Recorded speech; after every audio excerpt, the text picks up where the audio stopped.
세계관이란 무엇인가? 좀 더 구체적으로 한번 얘기를 나눠볼게요. 세계관이란 무엇인가? 일단 세계관은 제가 지금까지 계속 반복해서 말씀드린 것처럼 세상을 보는 거예요.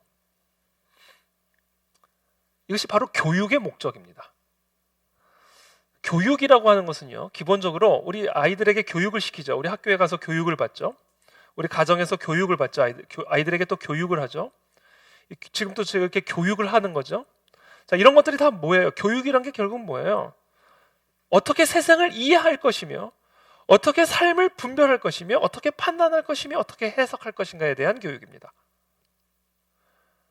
그래서 우리가 유치원에 들어가면 어떻게 해야 될지, 뭐를 하면 안 될지 교육을 받죠.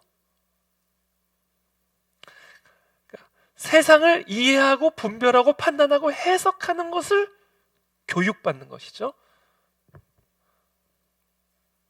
그래서 결국 이 땅에 일어나는 모든 교육은 사실상 세계관 교육이에요.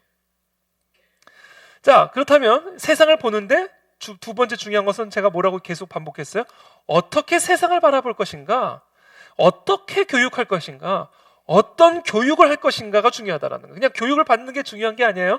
어떤 교육을 받는 것이냐가 중요한 거예요. 자, 어떻게 세상을 바라보는가가 바로 세계관이에요. 세계관. 세상을 바라보는 관점. 그래서 이것을 비유적으로 표현을 하면 세계관이란 안경이다라고 비유를 들어 설명할 수 있는 거예요. 제가 이렇게 그냥 이렇게 저의 이 민낯에 너무 충격받지 마시고 그냥 저희 타락한 시력으로 보면요, 여러분들이 다 지금 이렇게 안개 인간처럼 보여요. 다 뿌예 보여요. 제대로 얼굴 윤곽이 하나도 보이지 않습니다. 왜냐하면 저의 시력이 타락한 상태이기 때문에 올바로 지금 세상을 이해하고 분별하고 판단할 수가 없어요. 걸어갈 수도 없어요. 당연히 안 보이니까 제대로 삶을 살아갈 수도 없어요. 그렇기 때문에 우리의 이 눈에 어떤 안경을 쓰느냐에 따라 이제 우리는 이제 다르게 세상을 바라볼 수가 있게 되고 다른 삶의 방식들을 취하게 되는데, 그런 의미에서 세계관이라고 하는 것은 안경이다. 안경. 어떻게 바라볼 것인가. 그래서 저는 이 성경적 세계관이라고 하는 것은 결국은 성경적 안경을 우리의 눈에 끼우는 훈련이다라고 생각합니다. 우리가 그동안 성경을 공부를 열심히 했어요. 그렇죠? 우리가 그동안 성경을 참 열심히 공부했습니다. 창세기, 요한계시록까지 그냥 얼마나 우리가 이 성경을 열심히 공부하는지 몰라요. 우리 그리스도인들이. 세상에 여러 종교들이 있는데요. 그리스도인들처럼 자신의 경전을 열심히 공부하는 종교가 없어요. 이슬람도 열심히 한다고는 하지만 참 이 기독교는 참 우리 그리스도인들이 참 성경을 열심히 공부합니다. 근데 지금까지의 성경 공부의 약점이랄까요? 부족한 부분이랄까요? 성경 공부는 너무 중요하죠. 이건 제가 두 번 더 반복할 필요가 없죠. 그러나 그동안 이루어져 왔던 성경 공부의 약점은 성경을 이렇게만 보도록 훈련시켰다라는 거예요. 이렇게. 성경을 끼는 훈련이 이루어지지 않고 성경을 이렇게 보는 훈련들만 이루어졌다. 이것이 지금까지 이루어져 왔던 일반적인 성경 공부의 약점이었다라고 저는 생각을 합니다. 그래서 성경은 너무 잘 알아. 이렇게도 받고 저렇게도 받고 이 사람한테 들었고 저 사람한테 들었고 그래가지고 또 요새는 유튜브가 있어가지고요. 그냥 성경 66권을 다양한 사람들의 각도로 그냥 보고 또 보고 그렇죠. 그래서 이건 너무 잘 알아. 근데 이 시력을 가지고 살아가는 거예요. 그냥 성경 얘기 나오면 그냥 입에 침을 튀기면서 얘기를 하죠. 근데 이 시력을 가지고 살아가는 거죠. 그러니까 이원화가 일어나는 거예요. 제가 지난주 설교 때 얘기한 실천적 무신론자가 여기서 나오는 겁니다. 입으로는 주를 시인하죠. 잠깐만, 죄송합니다. 여러분들 좀 불편하시는 것 같아가지고. 입으로는 시인하지만 행위로는 부인하는 자가 나오는 거예요. 왜? 분리되어 있거든요. 분리되어 있으니까 입으로는 시인을 하지만 머리로는 시인을 하지만 행위로는 부인하는 자가 되는 거죠. 그러니까 삶의 이원화, 파편화가 이루어지는 거죠. 이것이 오늘날 교회가 교회되지 못하고 성도가 성도되지 못하는 핵심적인 문제죠. 그래서 우리가 추구하는 성경 공부는 성경만을 공부하는 공부가 아니라 성경으로 세상을 보는, 먼저 성경을 공부하고 그리고 그 성경으로는 세상을 공부할 수 있는 이와 같은 형태의 성경 공부가 새롭게 시작이 되어야 된다. 그것이 이 시대의 대안이다 라는 거죠. 자, 그런데 이 안경, 이 세상을 바라보는 이 관점이라고 하는 이 안경, 그래서 저는 성경을 홀리 글래시스라고 얘기합니다. 거룩한 안경. 자, 이 안경, 거룩한 성경적 세계관으로 무장을 해야 되는데 성경적 세계관뿐만이 아니라 모든 세계관이 이 안경의 역할을 하게 됩니다. 안경의 역할을 하게 됩니다. 그래서 어떤 안경을 끼느냐에 따라 이제 다른 세상을 바라보게 되는 거예요. 그런데 이 세계관이라고 하는 것은 안경인데 이 세계관이라고 하는 안경은 어떤 형태를 가지고 있냐면 이야기의 형태를 갖고 있어요. 죄송해요. 신념의 형태를 가지고 있어요. 믿음. 이 세계관이라고 하는 것은, 세계를 바라보는 관점이라고 하는 것은 세계를 바라보는 자신의 믿음이에요. 이 모든 세계관의 공통적인 특징입니다. 우리가 성경적인 믿음으로 세상을 바라보는 거예요. 성경적 세계관이라고 하는 것은. 무신론적 세계관이라고 하는 것은 세상에 신은 존재하지 않는다라는 믿음으로 세상을 바라보는 거예요. 이 땅에 존재하는 모든 세계관들은, 성경적 세계관을 비롯하여 이 땅에 존재하는 모든 세계관들은 다 믿음이에요. 신앙이에요. 신념이에요. 그래서 세계관을 형성하는 가장 핵심적인 것이 종교입니다. 그래서 이 땅에 존재하는 모든 종교는 다 세계관이에요. 그럼 무신론자는 종교가 없으니까 세계관이 없나요? 아니요. 하나님은 없다라는 종교예요. 하나님은 없다라는 신념이에요. 진화론? 그건 과학이 아니라 신앙이에요. 신념이라고요. 신념을 과학적 이론으로 체계화시킨 것일 뿐이에요. 그래서 많은 사람들이 이것을 과학인 것처럼 생각하지만 아니요. 과학조차 신념의 산물이에요. 과학조차. 그래서 진화론적 과학이 존재할 수 있고 창조론적 과학이 존재할 수 있는 겁니다.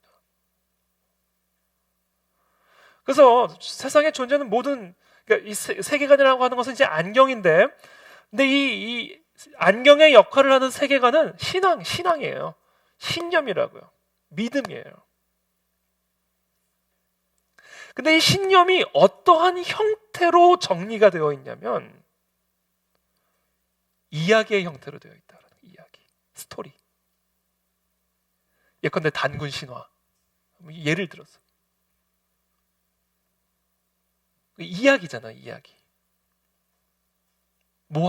마호메트의 이야기잖아요. 천지창조의 이야기잖아요. 이게 성경이 다 이야기책이에요. 스토리북이에요, 이게. 스토리북입니다. 그것을 일컬어 이제 메타 내러티브라고도 얘기를 하고요. 거대 담론이라고도 얘기해요. 이 세상을 지배하는 거대한 이야기가 있어요. 진화론 이야기예요. 무생물이 스스로 진화돼가지고 스스로 원숭이가 돼가지고 사람이 됐다는 거예요. 이 이야기예요. 이 거대한 이 세상을 다스리고 있는, 그래서 이 세상의 모든 사람들이 공유하고 있는 공통된 이야기가 있어요. 그것을 일컬어 메타 내러티브라고 얘기를 하고, 또는 그걸 한국말로 거대 담론, 거대한 모든 사람들이 공유하고 있는 내러티브, 이야기의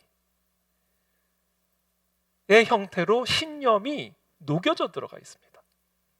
그것을 그래서 신념이라고 생각하지도 않아요. 그냥 이 세상이 시작해서 끝나는 이야기라고 생각하는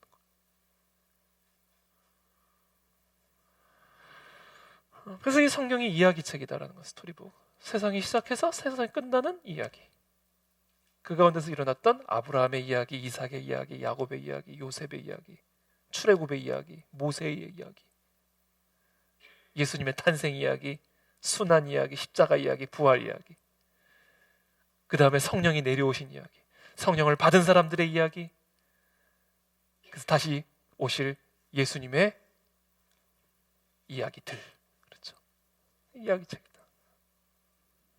그 틀 속에서 세상을 바라보게 되는 겁니다. 그래서 세계관이란 무엇인가? 일단 교육이에요. 세상을 바라보는 교육. 근데 우리는 잘못된 교육을 받아오죠. 하나님의 진리를 토대로 한 교육이 아닌 타락한 이 세상의 교육을 우리는 끊임없이 받죠. 그래서 우리는 태생적으로 어떻게 보면 잘못된 안경을 가지고 살아가게 될지도 모르겠어요. 그러나 우리가 예수 그리스도를 영접함으로 말미암아 우리의 안경이 바뀌어지게 되는 것이죠. 그 이야기는 무엇이다? 새로운 신앙 체계를 갖게 되는 것이고, 그것은 바로 새로운 이야기, 새로운 세상의 이야기, 새로운 삶의 이야기를 수용하여 그 이야기 속으로 들어가게 되는 것을 의미하는 거예요. 그래서 예를 들면 하나님은 없다라는 이야기, 그래서 무생물이 진화돼서 사람이 된 거다. 내 조상, 우리 아버지 계속 올라가면 사람이 나오는 게 아니라 원숭이가 나온다. 말도 안 되는 이야기잖아요. 그래서 우리 아버지 계속 올라가는데 원숭이가 나와요. 그 이야기 속에서 내가 세상을 바라보고 살아가던 내가 그 이야기들을 다 갖다 버리고 새로운 이야기를 수용하는 거예요. 무생물이 진화돼서 사람이 된 것이 아니라 하나님이 하나님의 형상대로 사람을 말씀으로 창조하셨다. 그 하나님을 떠난 인간을 구원하기 위해서 하나님이 사람의 모습으로 이 땅에 오셔서 우리를 대신한 십자가에서 죽으심으로 우리를 구원하셔서 하나님의 자녀가 되는 권세를 얻게 하셨다. 이제 우리는 연약한 마른 뼈와 같은 인간에 불과하지만 예수 그리스도의 이름의 권능을 힘입어 우리는 이 땅에서 그리스도와 동행함으로써 승리하는 복된 하나님의 자녀된 삶을 살아가게 될 수 있다라는 이야기를 수용하고 그 이야기로 들어가는 겁니다.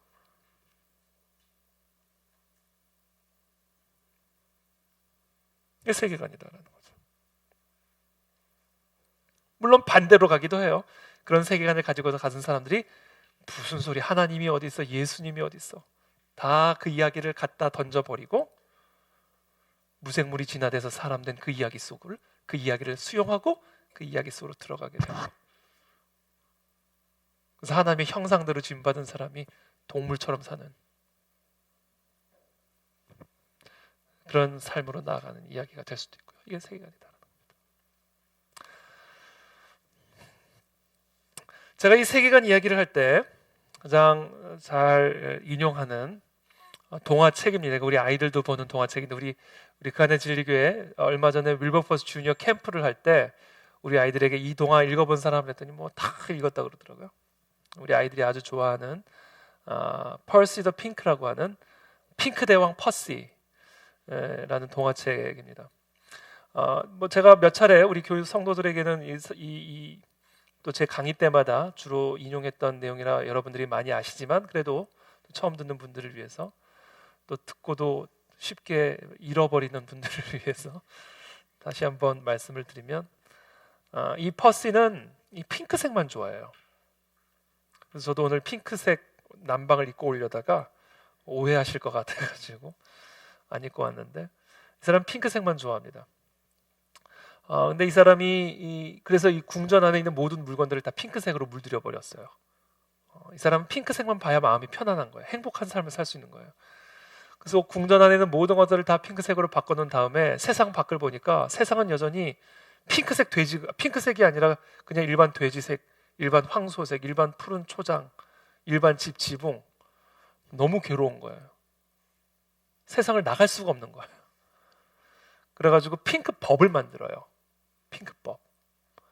그래서 온 세상을 다 핑크빛으로 물들이도록 명령을 내립니다. 법을 만들어가지고 지붕도 핑크빛, 담벼락도 핑크빛, 가구도 핑크빛.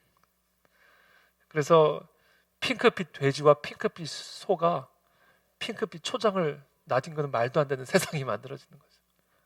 이게 한 사람의 이 세계관 때문에 이거는 아주 여러 가지 의미를 담고 있는데요. 해석이 가능한데 핑크를 좋아하는 사람이 핑크법을 만들고 온 세상을 핑크빛으로 물들인다라는 거예요. 세계관과 법은요 직결된 겁니다. 법은 세계관의 산물이에요. 그래서 우리는 어떤 법이 만들어지느냐 아주 심도 깊게 주의 깊게 살펴봐야 됩니다. 어떤 법이 만들어지냐. 안 그러면요 이런 왕 만나면, 이런 국회의원 만나면요, 그래서 이런 사람이 엄한 법 만들잖아요. 핑크법. 그래요. 여러분 머리 핑크빛으로 물들여야 되고요. 여러분 집도 핑크빛으로 물들여요. 안 그러면 체포됩니다. 안 그러면 범죄자가 되는 거예요. 이야기를 자꾸 꼬리에 물고 꼬리를 무는데 사도행전에 보면요. 그래서 제가 그냥 편하게 강의를 하는 거예요. 하다가 딱 9시 반 되면 끝날 거예요. 그 누구예요? 더들로 변호사. 제사장 이름이 뭐더라? 대제사장 이름이요? 혹시 기억나세요, 여러분? 너무 남의 일인 것처럼 그냥 가만히 계시지 마시고. 더들로 변호사와 대제사장의 이름이 갑자기 생각이 안 나네요. 네? 네?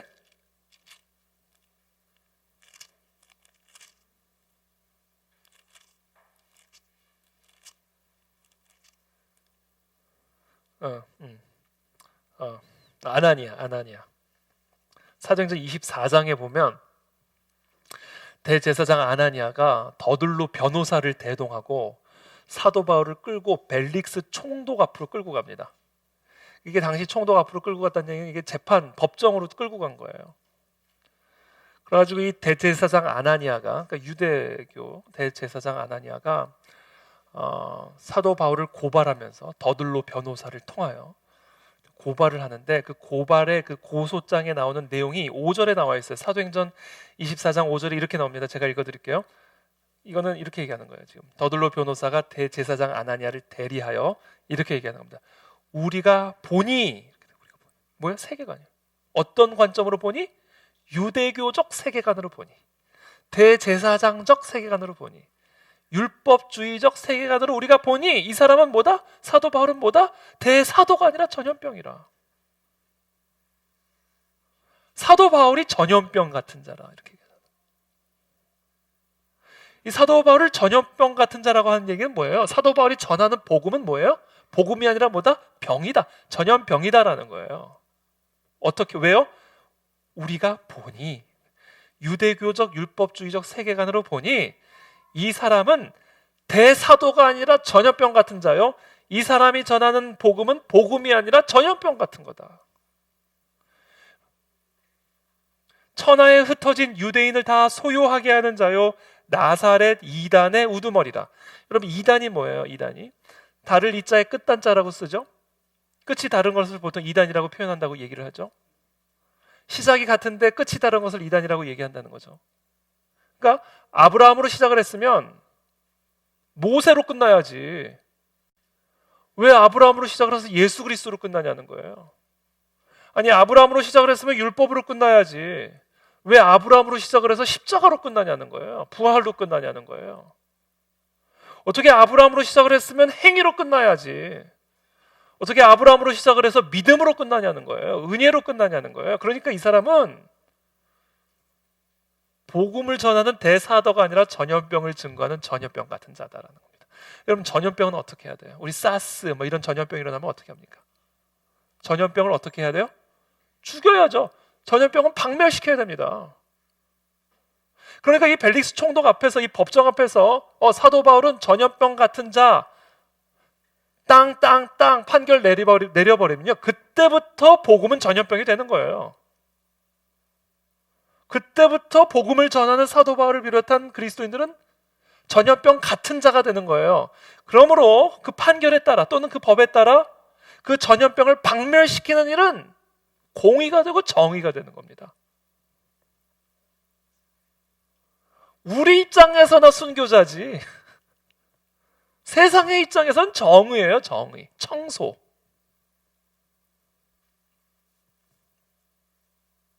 이 세계관이다라는 거죠.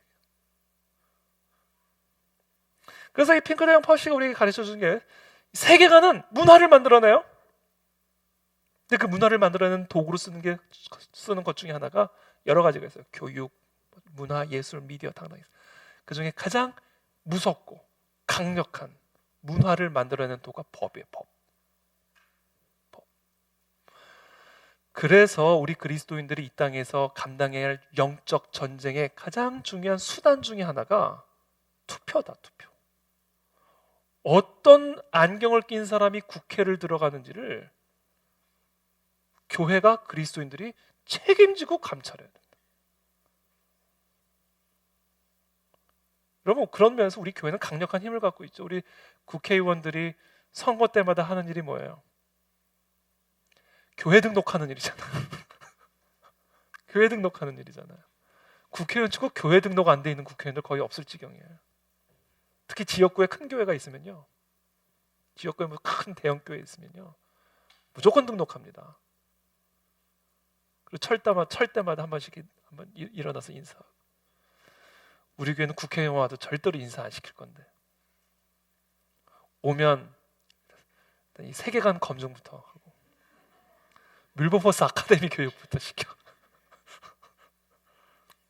그래서 교회가요, 그 사람들을 컨트롤할 수 있다고요. 사실은 국회의원들은 표로 사는 사람들이기 때문에, 제가 국회의원들을 너무 모독하는 거가 아니기를 바랍니다만, 표에 의해 움직이기 때문에 그 표를 갖고 있는 사람들의 세계관을 주입시킬 수가 있어요. 사실은 교육을 시킬 수가 있다고요. 그 교회가 감당해야 된다는 거죠.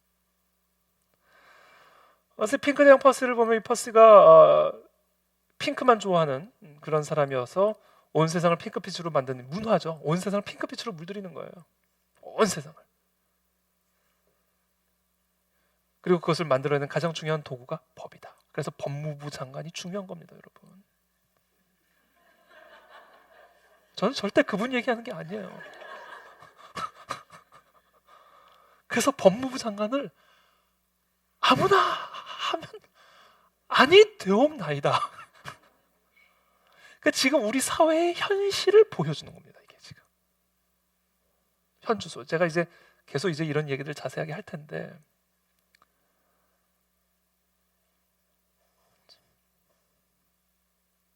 그런 거예요. 그런 거다라는 거죠. 그래서 이 핑크 대형 퍼스다라는 겁니다. 그래서 이 세계관은 안경이다. 안경. 그래서 결국은 이 얘기를 벌써 해버리면 안 되는데. 그래서 이제 이렇게 다 했는데도 하늘을 바라보니까 하늘은 여전히 푸른 하늘인 거예요. 여전히. 그래서 이 사람이 이제 또 짜증이 나는 거예요. 법을 만들어서 온 세상을 다 핑크로 만들었는데도 하늘은 여전히 푸르네. 어떻게 저 하늘을 푸른색으로 핑크색으로 바꿀 수 있을까? 고민을 하다가 자기 스승에게 이제 질문을 하죠. 이걸 좀 어떻게 저 하늘을 핑크색으로 바꿀 수 있는 방법을, 묘책을 마련해 와라. 그리고 선생님이 고민해 오다가 마련해 온 묘책이 뭐다? 이미 답을 가르쳐 드렸어요. 뭐예요? 안경이다라는 거예요. 핑크빛 안경을 씌워준 거예요. 그래서 그때부터 이 퍼시가 행복한 하루하루를 살았다라는 그런 이야기예요. 세계관은 안경이다. 그리고 그 안경은 신념이다. 그리고 그 신념은 이야기의 형태를 가지고 있다. 이게 세계관이다라는 거예요. 그럼 그 이야기가 딱 단일 이야기, 하나의 이야기만 있는가? 온 세상에 이 성경 이야기 하나만 있으면 얼마나 좋을까? 근데 이 세상엔 참으로 많은 이야기들이 있어요. 세상을 바라보고 이해하는 신념들이 있고, 세상을 바라보는 다양한 세계관, 안경이 존재합니다. 그래서 아까도 얘기한 것처럼 충돌이 일어나는 거예요. 이렇게 다양한 색깔들이 있어요. 그러니까 똑같은 안경의 모양을 갖고 있지만요, 어떤 안경을 끼느냐에 따라 세상을 바라보는 색깔이 다 달라져 버리는 거예요. 이게 세계관이에요. 지금 우리 여기는 우리가 뭐 그렇지 않겠지만, 세상으로 나가면요, 사람들이 다 각기 제 색깔의 안경을 끼고 살아갑니다. 그러니까 충돌이 일어나는 거죠. 부부 싸움도 본질은 뭐예요? 안경의 싸움이에요. 왜 치약을 여기서부터 짜냐, 여기서부터 짜야지부터 해서 뭐가 옳고 그르냐의 방식의 관점의 차이. 그렇죠? 이게 다 결국은 안경의 싸움이다. 신념의 싸움이다. 가정 안에서부터 국가 간의 전쟁이 이르기까지 이 땅에서 일어나는 모든 갈등, 전쟁, 충돌의 본질은 바로 이와 같은 서로 다른 안경 간의 싸움이다. 자, 이것이 세계관이에요. 자, 여러 가지 이야기, 여러 가지 안경, 여러 가지 세계관이 존재하는데, 저는 크게 6가지 세계관을 이 시간들을 통해서 여러분들에게 좀 말씀을 드리고요. 사실 저는 이 6가지 세계관 중에 이제 성경적 세계관을 앞으로 메인으로 이제 설명을 드릴 텐데, 성경적 세계관을 우리가 더 깊이 제대로 이해를 하려면 이 성경적 세계관과 대척점에 서 있는 이 세상을 다스리고 있는 세계관이 무엇인지도 비교적 상세하게 이해할 필요가 있습니다. 그래야 범사에 하나님이 기뻐하시고 선하신 뜻이 무엇인지를 분별할 수 있는 분별력을 갖게 되고, 그 분별력을 가져야 우리의 몸을 하나님이 기뻐하시는 거룩한 산 제물로 드리는 삶을 살아갈 수가 있게 되는 거예요. 그래서 일단은 이 세계관, 크게 6가지 세계관을 이제 앞으로 한 몇 주간에 걸쳐서, 사실은 제가 그냥 간략하게만 짚고 넘어갈까 하다가 강의를 준비하는 과정에서 조금 더 상세하게 좀 설명을 드릴 필요가 있겠다라는 생각이 들어서 조금 더 한 몇 주간에 더 걸쳐서 이 5가지 세계관, 6가지 세계관을 말씀드리고 좀 더 깊이 성경적 세계관으로 깊이 들어가도록 해보겠습니다. 자, 일단 세계관에는 크게 6가지 종류로 나누어질 수가 있는데요. 인본주의 세계관입니다.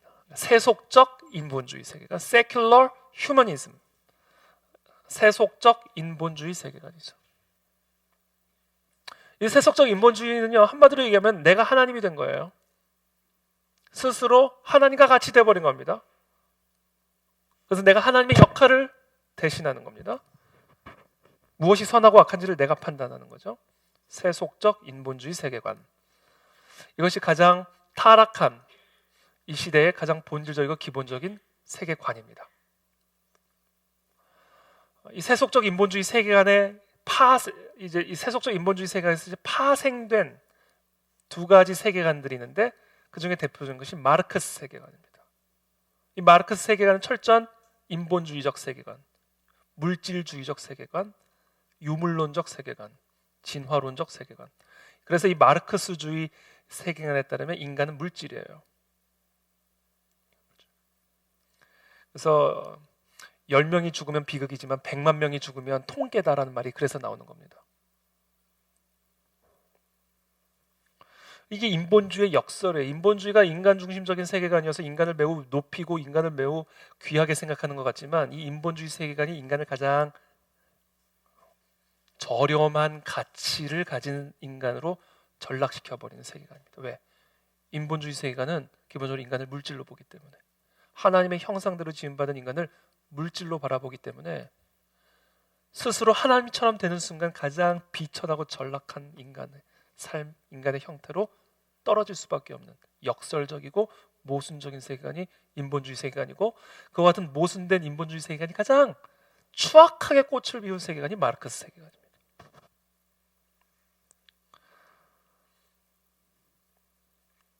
또 인본주의 세계관에서 파생된 또 다른 이 인본주의적 세계관이 포스트 모던 세계관입니다. 포스트 모던 세계관. 뭐 제가 또 자세하게 말씀드리겠지만, 포스트 모던 세계관 다 해체. 진리가 어디 있어? 선과 악이 어디 있어? 선과 악의 기준이 어디 있어? 무엇이 선하고 악한지를 우리가 어떻게 알아? 그렇죠? 여러분, 절대자가 없으면요, 절대적 기준이었기 때문에 무엇이 선하고 악한지를 도무지 판단할 수가 없어요. 그러므로 기존의 선과 악의 기준 해체시켜야 돼. 전통적인 옳고 그름의 기준 따위 전통들 다 해체를 시켜야 돼. 우리가 어떻게 그것이 선하고 악한지를 알아? 그러므로 전통적인 모든 옳고 그름의 기준은 결국 우리를 억압하는 거야. 이렇게 돼버리는 거야. 억압. 그러므로 진정한 행복, 진정한 자유, 진정한 인간성의 회복을 위해서는 전통적인 기준, 질서, 전통, 제도 해체를 시켜야 된다는 거예요. 해체. 가족도 해체, 성별의 기준도 해체. 그리고 이 해체를 하는 데 있어서 가장 방해가 되는 주적이, 그래서 이 포스트 모던 시대의 최대의 주적은 교회입니다, 여러분.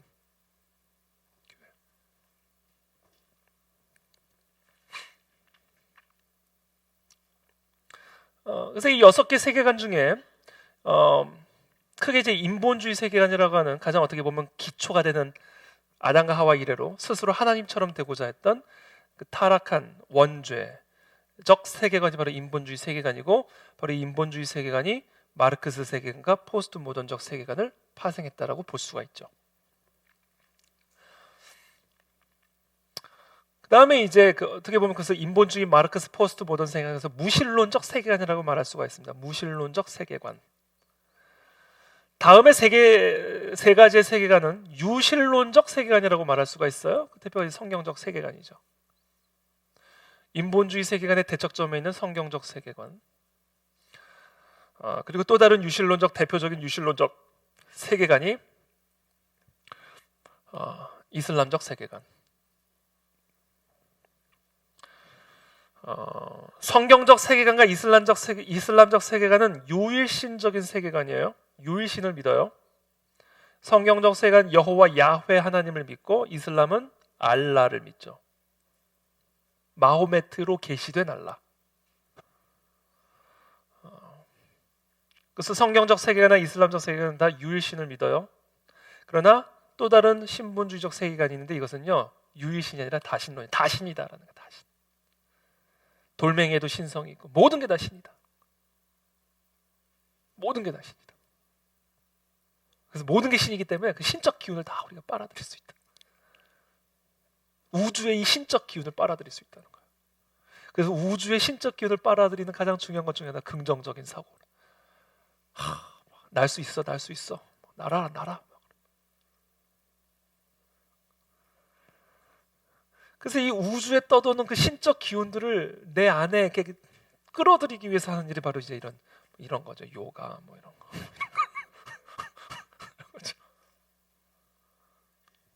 그런 정신을 탁 해가지고 끌어들이는 거예요.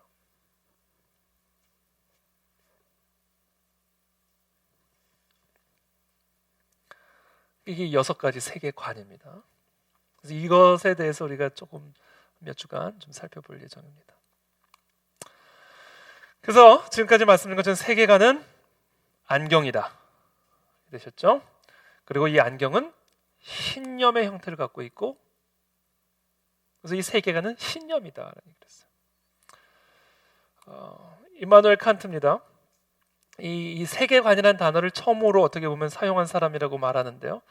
이 사람이 이제 독일어로 저는 뭐 독일어는 모릅니다만 벨트한 샤옹이라는 이 단어를 처음으로 사용합니다. 세계관. 그래서 이 칸트가 이렇게 세계관이라는 단어를 정의를 내려요. 인간의 사고와 행위의 저변에 깔려 있고 그것을 형성하는 일련의 신념들. 일련의 신념들. 인간의 모든 사고와 행위에 다 근저에, 저변에 기본으로 깔려 있는 안경, 관점, 신념. 그게 벨트한 샤옹 세계관이다라는 거예요. 자, 로널드 내쉬라고 하는 철학자는 이렇게 얘기했어요. 세계관이란 인생에서 가장 중요한 문제들에 대한 일련의 신념이다. 자, 신념은 신념인데 뭐에 대한 신념이냐? 가장 중요한 문제들에 대한 신념이 세계를 바라보는 관점을 만들어낸다.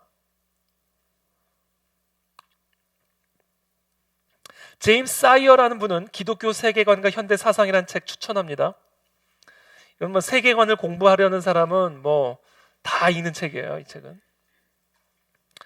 쉬운 책은 아닙니다만 철학책이기 때문에, 그러나 하여튼 뭐 기독교 세계관에 관심 있는 분들은 다 읽어보실 만한, 보셔야 되는 고전입니다. 이 제임스 사이어는 그러면 이 아까 로널드 내쉬가 얘기한 인생에서 가장 중요한 문제들에 대한 일련의 신념이라고 했다면, 이 세상에서 가장 중요한 문제들은 무엇인가를 이 제임스 사이어가 이 책에서 정리를 해줬어요. 첫 번째, 가장 중요한 문제들, 모든 사람들이 갖고 있는 가장 중요한 문제들, 그리고 궁금해하는 질문들, 진정으로 참된 최고의 실제는 누구인가? 라는 질문에 대한 신념이 세계관을 형성하는 가장 기본적이고 기초적인 뿌리 되는 질문이다. 신념이다. 라는 거예요. 우리는 이 질문에 대해서 다양한 답변을 할 수가 있습니다. 하나님이다라고 얘기할 수도 있고요. 또는 알라라고도 얘기할 수도 있고요. 물질이라고 얘기할 수도 있고요. 인간이라고 얘기할 수도 있고요. 다양한 신념을 가질 수가 있죠. 자, 그러나 하여튼 세계관에 있어서 가장 기본이 되고 가장 중요한 질문은 참된 최고로 높이 있는 실제가 누구냐라는 것에 대한 신념. 그리고 이 신념은요, 지금부터 제가 얘기해드릴 나머지 모든 질문에 대한 답변을 규정짓게 되어 있어요. 이 1번에 대한 어떤 신념을 갖느냐에 따라 앞으로 나오는 모든 질문에 대한 답변들이 정해져 버립니다. 두 번째, 우리를 둘러싼 세계의 본질은 무엇이냐에 대한 신념. 만약에 태초에 하나님이 세계를 창조하셨다고 한다면 세계는 하나님의 피조물이에요. 그러나 하나님은 존재하지 않고 물질이 이 세상의 최고의 실제다라고 한다면 이 세계의 본질은 물질이에요. 사람도 물질, 세상도 물질. 그러니까 1번의 질문에 대한 신념이 2번의 질문에 대한 신념을 규정짓게 되어 있다는 거예요. 또 인간은 무엇인가? 진정으로 참된 최고의 실제를 하나님이라고 믿는 세계관에 따르면 인간은 뭐예요? 하나님의 형상대로 지음받은 하나님의 피조물이에요.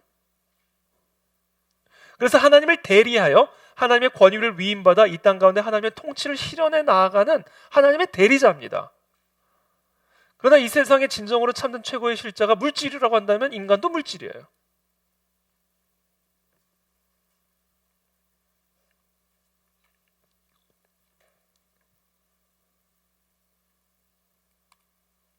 인간이 죽으면 어떤 일이 일어나는가? 하나님이 최고의 실제라고 믿는 사람은 인간이 죽으면 자신이 행한 일에 대하여 선과 악 간의 심판을 받는다. 사람이 죽은 이후에는 심판을 받는다. 그래서 예수 그리스도의 보혈의 은혜로 말미암아 죄의 사함을 받아 하나님의 자녀가 된 자는 영원한 생명 천국으로 들어가고, 그렇지 않은 자는 영원히 하나님으로부터 분리된 지옥으로 들어가게 된다 라고 하는 신념을 갖게 되는 것이고, 최고의 실제를 물질이라고 믿는 사람은 죽으면 끝이죠. 뭐 죽으면 끝인 거예요. 그런 세계관을 가지고 살아가는 사람이 이 세상을 어떻게 살아가게 되겠어요? 부어라, 먹어라, 마시라. 그러니까 이 물질, 그러니까 인간을 물질이라고 생각하는 사람은요, 철저하게 물질주의적인 삶을 추구합니다. 그리고 그 물질주의적 삶의 신은 돈이 되는 거예요. 돈.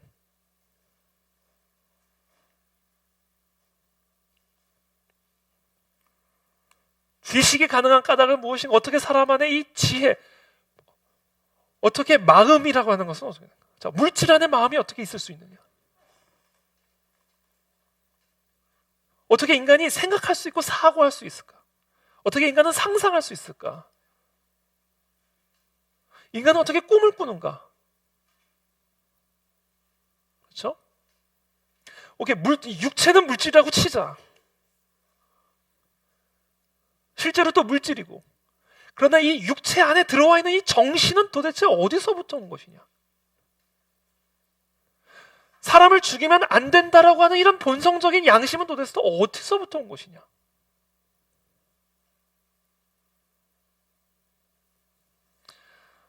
진정으로 참된 최고의 실제를 하나님이라고 믿는 자는 당연히 하나님으로부터 받은 것이다. 그것을 토마스 아퀴나스는 자연법이라고 얘기해요. 자연법, natural law, 양심이라고도 표현하고. 반면에 물질이라고 생각하는 사람, 진정으로 참된 최고의 실제를 물질이라고 생각하는 사람은 지식도 진화가 된 거다. 진화. 정신도 진화의 산물이다. 그리고 그 진화를 가로막고 있는 것이 신앙이고 종교고 기독교다. 이렇게.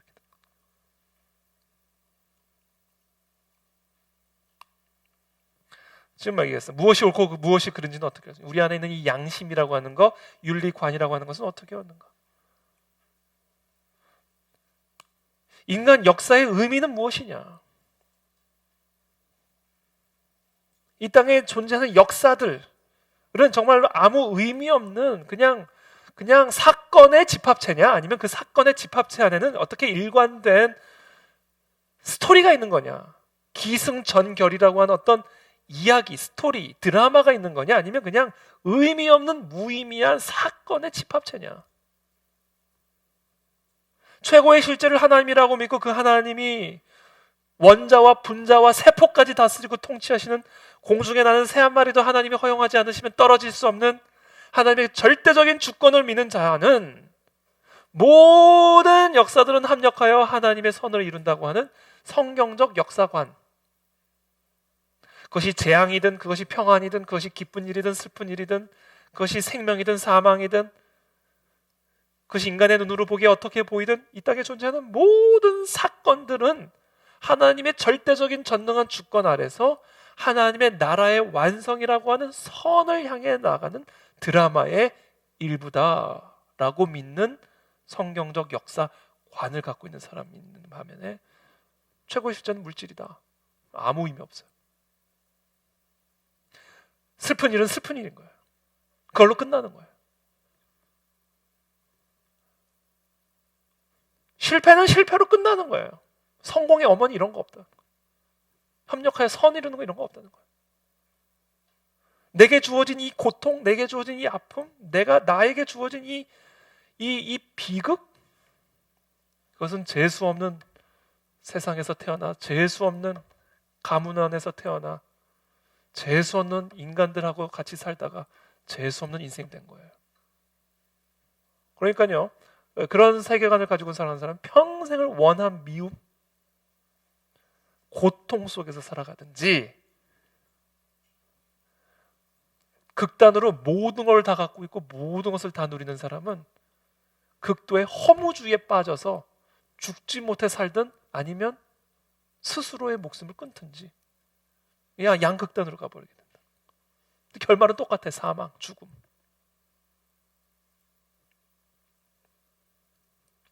그러니까 완전히 극단적인 염세주의 또는 극단적인 비관주의로 가든지 아니면 극단적인 허무주의로 가든지.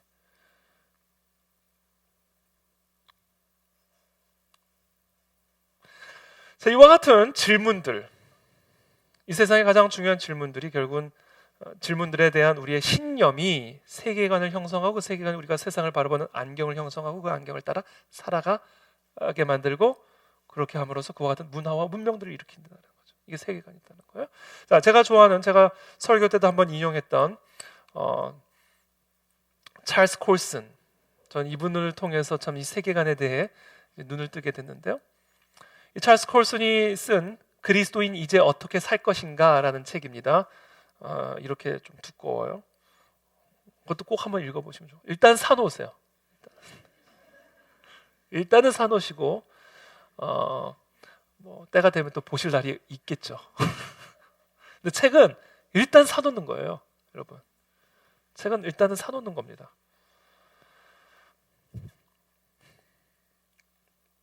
이 사람이 이렇게 이게 세계관을 7분 남았습니다. 세계관이란 이 세상에 대한 신념의 총합으로 우리의 일상적인 결정과 행동을 지시하는 그림이다. 이 세계관, 이 세상에 대한 우리의 신념이 우리의 일상의 모든 결정과 행동을 지시한, 그렇게 살게 만든다는 거예요. 보는 게, 그러니까 눈이 몸을 밝히기도 하고 어둡기도 한다는 얘기, 그게 바로 이야기예요. 그러면서 이 찰스 콜슨은 아까 제임스 사이어가 한 9가지, 10가지로 정리한 그 이 세상의 가장 중요한 질문들을 딱 간결하게 3가지로 정리를 했습니다. 첫 번째, 우주의 기원은 무엇인가? 생명의 기원은 무엇인가? 인간의 기원은 무엇인가? 이 세상은 어떻게 존재하게 되었는가? 인간이라는 존재는 어떻게 이 땅에 존재하게 되었는가? 우주의 기원은 무엇인가?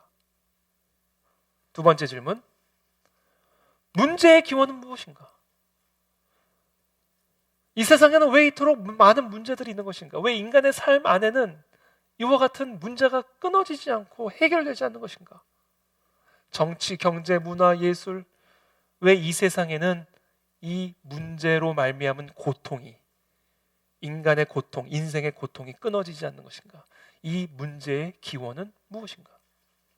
세 번째, 마지막 질문, 그렇다면 이 문제를 어떻게 회복할 수 있는가? 어떻게 이 문제를 해결할 수 있을 것인가?